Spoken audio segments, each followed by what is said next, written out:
Top 7 Habits of People Who Seem to Have It All Figured Out. You have met someone like this. They are not louder than everyone else. They are not richer or more talented or luckier in any obvious way. But there is something settled about them. A quiet sense that they know what they are doing, even when things go wrong. While everyone else is scrambling, they seem to already know the next move.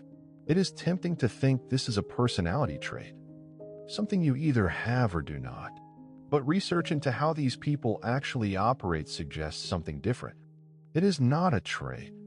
It is a small set of habits practiced consistently that compound over time into something that looks, from the outside, like having it all figured out. These are the 7 habits of people who seem to have it all figured out, and how each one actually works. Number 7. They decide in advance. Most people make decisions in the moment they need to be made. People who seem to have things figured out make many of their decisions before the moment ever arrives. They decide ahead of time what they will and will not do in a given situation, so that when the situation happens, there is no negotiation with themselves, no willpower required, no internal debate. The decision is already made. All that is left is execution. This concept has a name in behavioral psychology: implementation intentions, developed extensively through research by psychologist Peter Gollwitzer. Gollwitzer's studies, published across dozens of peer-reviewed papers since the 1990s, found that people who form specific if-then plans, such as deciding in advance exactly when, where, and how they will act, are significantly more likely to follow through than people who simply intend to do something. The person who seems to have it figured out is usually not exercising more willpower than you. They have simply removed the moment where willpower would be required. They decided last week. Today they are just following the plan. Number 6. They ask before they assume. When something goes wrong, most people's first instinct is to construct a story. They assume the email was rude on purpose. They assume the friend who did not call meant something by it. They assume the silence in a meeting was judgment. People who seem to have things figured out have trained themselves out of this instinct, or at least slowed it down enough to question it. This relates to what psychologists call the fundamental attribution error, first described by social psychologist Lee Ross in 1977. It is the tendency to explain other people's behavior through their character, while explaining our own behavior through circumstances. When someone else is late, we assume they are careless. When we are late, we cite traffic. People who seem settled tend to ask a simple question before reacting. What else could explain this? Not as a way of avoiding accountability for others, but as a way of avoiding the unnecessary emotional cost of a story that might not even be true. Most conflict, most resentment, most wasted energy comes from acting on an assumption that was never actually confirmed. Number 5. They protect their mornings. The first hour of the day, for many of these people, is treated as something closer to sacred than convenient. Not because mornings are magic, but because the first hour of the day is the only part of it that has not yet been claimed by anyone else's demands. Once the phone is checked, once the inbox is open, the day belongs to other people's priorities. Before that happens, it still belongs to you. Research on willpower and decision fatigue, including work by psychologist Roy Baumeister, has found that self-control is a finite resource that depletes throughout the day. Decisions made early in the day, when willpower reserves are highest, tend to be more aligned with long-term goals than decisions made later, when willpower has been spent on dozens of smaller demands. People who seem to have things figured out are not necessarily morning people by nature. Many of them simply understood at some point that the first available hour is the most valuable hour and protected it accordingly before the rest of the world had a chance to claim it. Number 4. They let small things go. Most people treat every minor frustration as worth a reaction. A slow driver, a retardement, a delayed response. Each one gets noticed, processed, and often carried forward into the rest of the day. People who seem settled have developed a kind of triage system, usually without naming it as such. They ask almost instantly, does this actually matter? And if the honest answer is no, they let it go, not through suppression, but through genuine recalibration of its importance. This connects to research on emotional regulation by psychologist James Gross, who has documented that the way people interpret an event, not the event itself, determines most of their emotional response. Two people can experience the identical frustrating situation. One experiences it as a minor inconvenience. The other experiences it as a personal affront.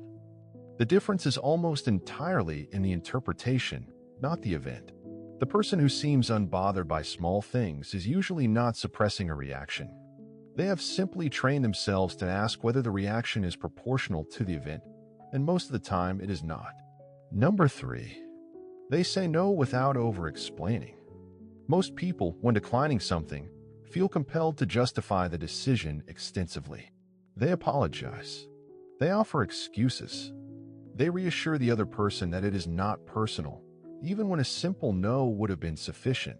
People who seem to have things figured out tend to decline more simply. Not rudely, just directly. They have learned that an over-explained no often invites negotiation, while a calm, brief no does not. Research on assertiveness, including work compiled by psychologists studying interpersonal boundaries, has consistently found that over-justifying a refusal tends to weaken it. The additional explanation creates more surface area for the other person to push back against, and it signals, even unintentionally, that the decision is unstable and open to negotiation. People who seem settled are not colder than everyone else. They have simply learned that a clear boundary, stated once calmly, is kinder in the long run than an over-explained one that gets eroded over time. Number 2. They separate the problem from the identity. When something goes wrong, most people's internal language quietly shifts from describing the situation to describing themselves. A failed project becomes evidence that they are a failure. A rejected idea becomes evidence that they are not creative. The problem and the person merge into one thing. People who seem to have things figured out maintain a clear separation between what happened and who they are. This distinction is central to the research of psychologist Carol Dweck on growth mindset, which found that people who interpret setbacks as information about a situation, rather than as verdicts about their identity, recover faster, take more productive risks, and learn more effectively from failure. The language difference is subtle but significant. I failed at this task versus I am a failure. The person who seems unshaken by setbacks is usually not immune to disappointment. They have simply learned to keep the disappointment contained to the event itself, rather than letting it expand into a conclusion about their fundamental worth. Number 1. They do the hard conversation early. Most people delay difficult conversations. The conflict that needs addressing. The expectation that needs clarifying. The feedback that needs to be given. It feels easier to wait, to hope the issue resolves itself, to avoid the discomfort of the moment.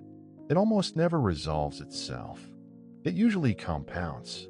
People who seem to have things figured out have learned, often through painful experience, that difficult conversations get harder the longer they are delayed, not easier.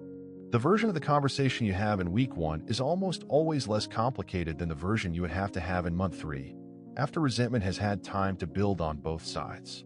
Organizational psychologists studying conflict resolution have consistently found that delayed conflict tends to escalate rather than dissolve, as both parties construct increasingly negative narratives about the other person's intentions during the silence. The longer the gap between the problem and the conversation, the more both sides fill that gap with assumptions, usually unflattering ones. The person who seems calm under pressure is often someone who simply chose discomfort early, deliberately, instead of discomfort later, compounded.